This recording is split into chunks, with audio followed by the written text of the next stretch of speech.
Kawan aksi, kawan anti korupsi, pada saat ini saya kedatangan tamu, atau saya yang bertamu nih. Saya yang bertamu. Dengan Ketua Dewan Pengawas KPK, Pak Gus Rizal. Apa kabar, Pak? Alhamdulillah, kabar baik. Kabar baik ya. Ini sebulan lebih sedikit ya sekarang untuk menjadi Dewan Pengawas.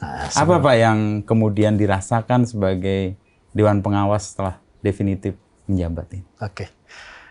Saya merubah pola pikir, visi dan misi tentang kedudukan Dewan Pengawas. Oke. Prinsipnya kami bukan mencari kesalahan untuk melakukan pembinaan dan pengawasan. Oke. Prinsipnya jangan orang menganggap bahwa Dewas ini menghambat kinerja KPK. Oleh sebab itu perlunya suatu sinergi antara Dewas dengan pimpinan KPK maupun insan KPK lainnya. Oke. Supaya bisa kerjasama dengan tujuan organisasi dari KPK, tujuan organisasi KPK ini tercapai dalam rangka pemberantasan korupsi. Jadi bersama-sama menjadikan tujuan untuk hal yang kemudian bisa dicapai. Lalu prioritas yang Pak Gus Rizal bayangkan untuk memenuhi tujuan itu dalam setahun pertama itu kira-kira apa, Pak? Tentu kita melakukan sinergi. Sinergi. Is KPK, integritas, sinergi. Tentu yang pertama itu integritas. Integritas dari pegawai. KPK, pegawai insan KPK prinsipnya. Sebab dalam pasal 26 itu Undang-Undang 19 2019, KPK itu kan terdiri dari Dewan Pengawas, pimpinan KPK, dan pegawai KPK. Oleh sebab itu, ketiga unsur tersebut kita harus sinergi.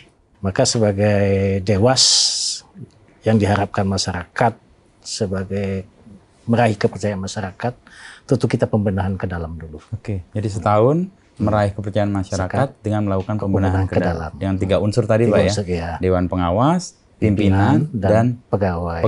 Tadi Pak Gus Rizal menyebut bahwa prioritas untuk merebut kembali kepercayaan masyarakat itu dalam tahun pertama dengan melakukan sinergisitas atau konsolidasi ke dalam. Apa hal-hal yang sebenarnya Pak Gus Rizal tidak harapkan terjadi di antara tiga komponen di KPK tadi? Dewas, pimpinan, dan pegawai. Yang tidak kita harapkan tentu tidak adanya, maksudnya antara tiga unsur tersebut terjadi sesuatu yang tidak sinergitas. Maka oleh sebab itu kita berusaha sinergi. Baik dengan unit-unit yang ada di KPK maupun dengan unsur pimpinan. Jadi antara jangan masing-masing berdiri sendiri-sendiri. Kemarin kebetulan kami komunikasi dengan SDM dan sebagainya, dengan Sekjen, supaya maksudnya keberadaan Dewas ini jangan dianggap menghambat pelaksanaan tugas dari KPK. Kita hanya melakukan pembinaan, pengawasan, dan sebagainya. Tentu dengan cara sepanjang itu misalnya terjadi suatu pelanggaran etik, bagaimana jalan terbaik penyelesaian tersebut. Oke. Melakukan pengawasan tapi sekaligus sinergis itu rumit nggak, Pak? Karena kan kalau mengawasin biasanya orang ngambil jarak ya, atau mengambil ruang di mana tidak terlibat. Sementara sinergis kan itu menyatu ya. Oke. Maka oleh sebab itu kita terhadap laporan masyarakat, kita harus segera tindak lanjuti. Oke. Dan kami dari Dewas sudah menyarankan kepada Sekjen supaya diadakan secara rutin sosialisasi mengenai KPK ini, masalah integritas ini. Itu. Dan menurut Sekjen itu sudah dilaksanakan, sebab namanya kita sesuatu itu dalam pergaulan hidup kadang-kadang lupa. Betul. Maka perlu adanya suatu mengingatkan kembali. Jangan dianggap mengingatkan kembali itu jangan dianggap menggurui, cuma mengingatkan kembali supaya pandangan masyarakat terhadap KPK ini timbul kepercayaan masyarakat. Itu seperti yang prioritas tadi mau diraih di tahun-tahun pertama membalikan lagi kepercayaan publik dengan melakukan sinergisitas tiga komponen di komponen yang ada di KPK tersebut. Nah, KPK kita punya pengalaman yang sangat heroik, Pak ya, waktu 2004 dan tahun-tahun setelahnya di mana ada pelibatan yang sangat intens antara civil society dan media. Sehingga tiga komponen yang tadi di dalam itu mendapat kekuatan yang lebih besar. Nah, ke depan menurut Pak Gus Rizal, bagaimana kawan aksi itu bisa terlibat di situ untuk bisa menjadi penyokong atau pendorong supaya KPK ini seperti yang diharapkan? Prinsipnya masalah society, masyarakat maupun pers, keterbukaan prinsipnya. Keterbukaan terhadap publik, langkah-langkah apa, kebijakan-kebijakan apa yang kita lakukan. Itu prinsipnya kok. Nah, jadi masyarakat tahu, publik pun tahu, pers pun tahu apa yang kita lakukan. Oke. Salah satu yang membuat kami tergetar ya waktu awal-awal memiliki KPK itu adalah kode etik yang sangat strict.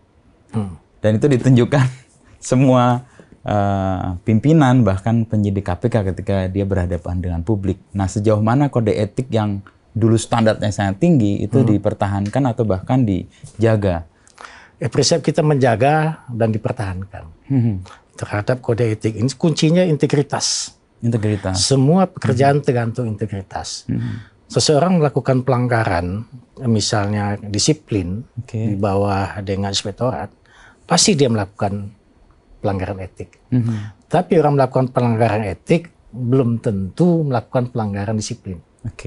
Maka oleh sebab itu kemarin saya bicara dengan semua dewas, bicara dengan inspektorat mengenai sistem pemeriksaan. Sistem pemeriksaan ini maksudnya jangan seseorang itu melakukan, satu orang itu bisa melakukan 3 pelanggaran.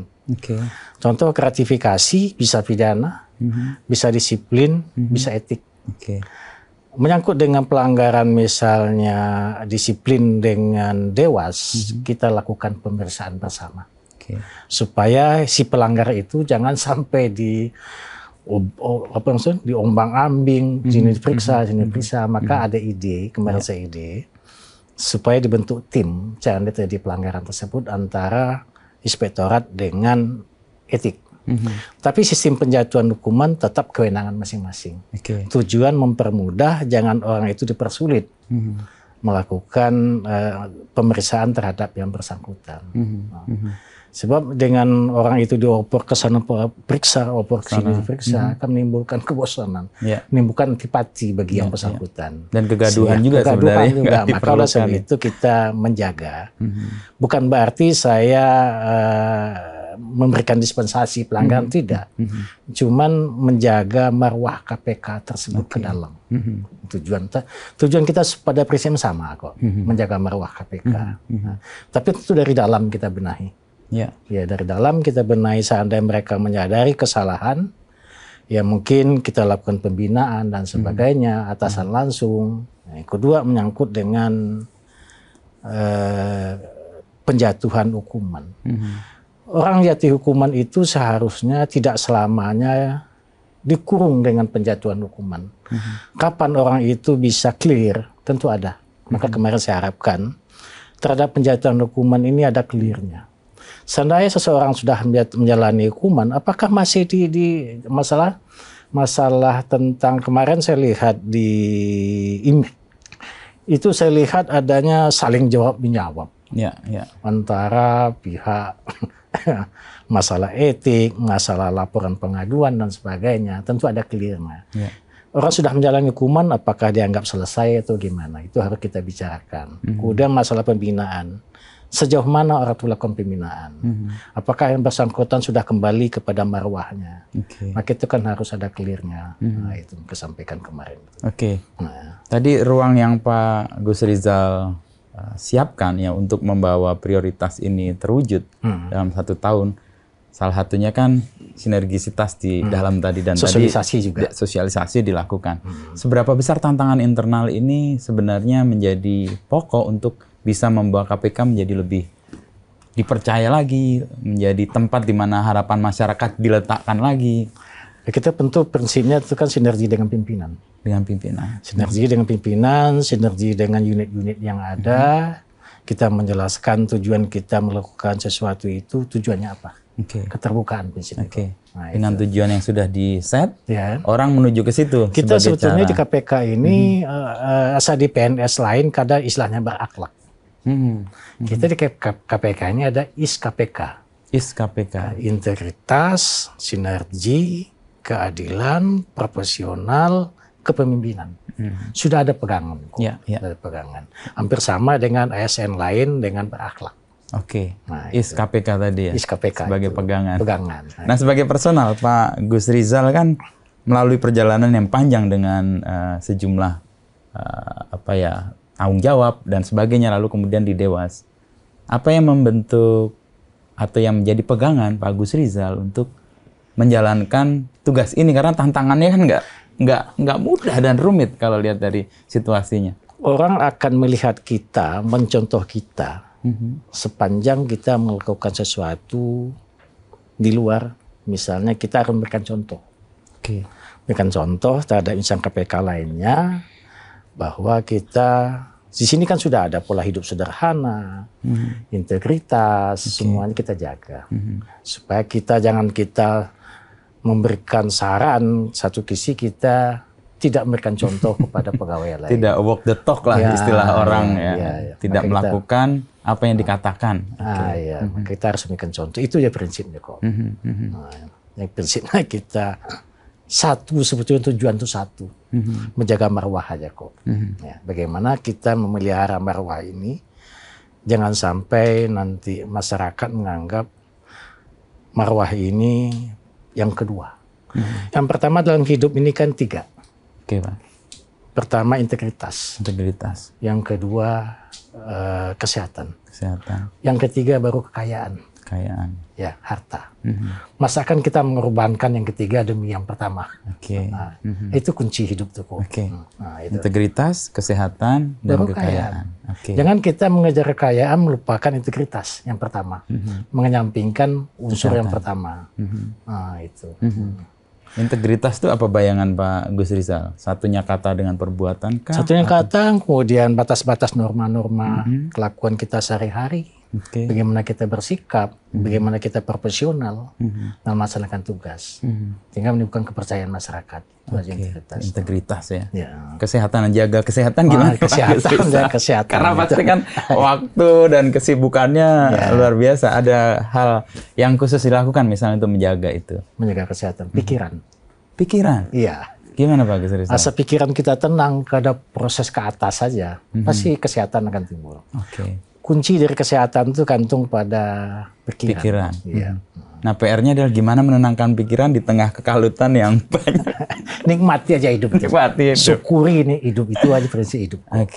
Syukuri. Itu membuat pikiran tenang, badan menjadi lebih fit menghadapi tantangan itu, kembali ke atas.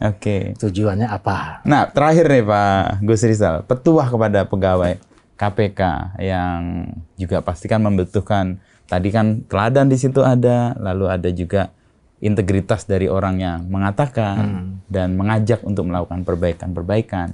Itu menurut Pak Gus Rizal gimana? Prinsipnya kita menjaga integritas. Keberadaan Dewas ini jangan dianggap sebagai sesuatu yang menakutkan. Prinsipnya kita melakukan pengawasan dan pembinaan. Itu ya prinsip itu.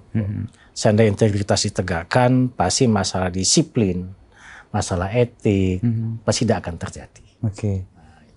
Kawan aksi, tadi kita baru mendengar bagaimana Pak Agus Rizal memberikan catatan tentang prioritas, bagaimana melakukan sinergisitas di dalam antara KPK, pimpinan dalam hal ini, Dewas, sebagai melakukan pengawasan, dan juga pegawai. Dan dari 3 itu, tadi Pak Agus Rizal juga menyebut 3 hal yang jadi pijakan, pegangan hidup lah, yang kemudian sebenarnya sudah ada di KPK tadi Pak ya? Integritas, kesehatan, dan harta tadi. Yang ketiganya sebenarnya saling jalin-menjalin. Jangan yang ketiga ini prioritas. Prioritas kan yang pertama Pak, yang kedua, yang ketiga biasanya akan mengikuti. Yang poin ketiga terhadap menyampingkan poin pertama. Seringkali mungkin korupsi bisa masuk di situ tuh biasanya. Masuk di sana. Ketamakan, ketidakcukupan. Semuanya, masalah gratifikasi dan sebagainya, janganlah terjadi. Itu prinsip. Apalagi kasus-kasus yang masyarakat tahu. Kayak kasus rutan dan sebagainya, jangan terulang lagi lah. Jangan terulang lagi, sehingga masyarakat timbul kepercayaan terhadap KPK itu. Timbul kepercayaan yang membuat masyarakat juga memberi dukungan. Dan itu jadi energi yang Tapi buat media paling seru Pak penindakan. Bagi masyarakat pun sangat seru. Iya. Dan biasanya itu membangkitkan kepercayaan dan harapannya seperti terpenuhi, Pak. Ya, dengan tantangan yang demikian besar, harapan juga mulai tumbuh dari masyarakat berdasarkan survei yang ditunjukkan tadi. Jadi membuat kita punya juga ruang yang besar untuk Dewas punya tugas, punya tanggung jawab juga. Contohnya tentang masyarakat menganggap kasus rutan, kok hanya permintaan maaf secara portal 3 bulan nggak salah. Ya. Dia nggak tahu masyarakat itu masih ada tindakan lain, disiplin dan pidananya. Oleh sebab itulah jangan masyarakat menganggap kok ringan sekali terhadap penjatuhan hukuman. Tapi masyarakat tidak tahu bahwa di samping itu ada tindakan lain. Nah, itu mungkin tidak diekspos, tidak terbuka. Itu makanya gunanya juru bicara. Ya, keterbukaan. Terima kasih Pak Gus Rizal untuk obrolannya kawan aksi, sudah mendapatkan bagaimana bayangan tentang kerja-kerja ke depan yang tidak melulu ringan Pak ya, tapi ada harapan yang besar untuk bisa menyinergikan di dalam sendiri antara pimpinan, Dewas dan pegawai dan dorongan dari masyarakat sipil serta media. Media sangat-sangat penting. Ya, selamat bertugas Pak. Terima kasih Gus Rizal untuk bulan-bulan ke depan yang mungkin penuh tantangan. Pasti ada. Ya. Setiap pekerjaan pasti ada tantangan. Yang penting jaga adalah integritas, kesehatan, dan kecukupan akan harta. itulah pokok hidup itu. Nah, terima kasih Pak Gus Rizal. Sama-sama.